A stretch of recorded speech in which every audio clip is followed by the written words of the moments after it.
Maging ang maamong tupa ay nagagalit din.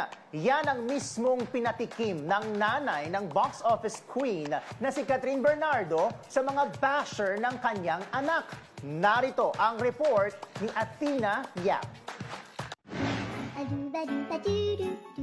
Good mood na pinagmamasdan ni Mommy Min ang anak na si Catherine Bernardo habang nakikipaglaro sa kanilang fur babies.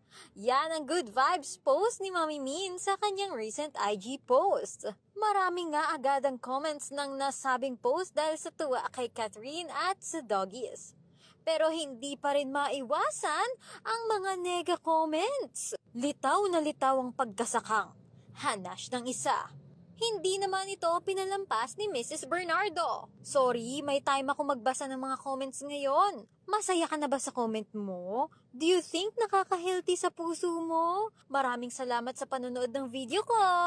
Sabi niya. To the rescue naman ang iba pang fans ni Catherine. Ang galing nga ni Cath. Dalang-dala niya ang kapintasan niya. At tanggap niya. At syempre, ni DJ. Anong problema doon? Paulit-ulit kasi inggit? Sabi ng kanyang fan.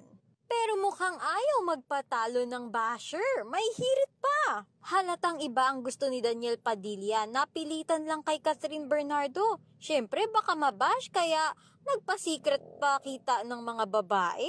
At ang comment talagang nagpagigil kay Mommy Min, eto. Okay lang ata sa'yo kahit harap-harapan niloloko ni Daniel Padilla si Catherine Bernardo. Kaya hindi na rin napigilang patulan ni Mommy Min. Parang marami kang alam. Sige nga, ilahad mo isa-isa. Thanks! Ako si Athena Yap, ang inyong abante teletabloid reporter, walang inaatrasang balita.